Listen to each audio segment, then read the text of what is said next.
রাহিম, আজকে আসলাম আমার কবুতরের খামারে। দেখেন এই কবুতরগুলো। আগে আমার খামারে অনেক কবুতরই ছিল, কিন্তু কবুতরের খাবারের দাম বাড়ার কারণে আমার কবুতর অনেক আমি বিক্রি করে ফেলেছি। এখানে অল্প কিছু কবুতর আছে।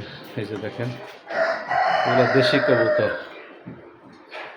তবে অনেক ঠান্ডা এখন, বর্তমানে কবুতরের অবস্থা খুবই খারাপ। আর জানি না, আমার কবুতর একটু কেমন ঠান্ডায় যেন ঠান্ডা লাগছে এরকম মনে হচ্ছে।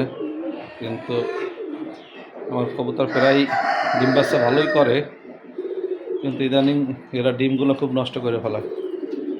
তাই জানি না যে এর কী ওষুধ বা কী এদের করতে হবে, শিওর জানি না। তাই যদি কেউ জানেন আমাকে একটু প্লিজ জানাবেন যে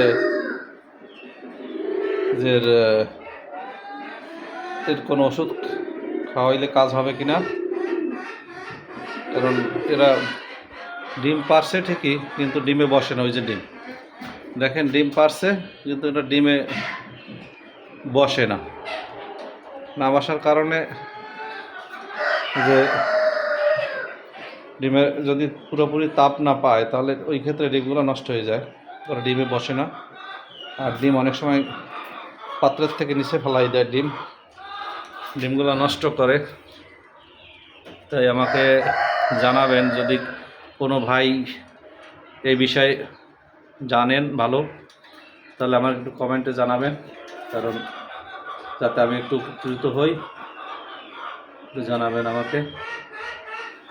আর কোনো ভাইয়ের কাছে যদি ভালো কবুতর থাকে তাহলে জানাবেন, আমি নেব ইনশাআল্লাহ। কারণ আমার কাছে অল্প কবুতর আছে, তেমন বেশি এখন কবুতর নাই।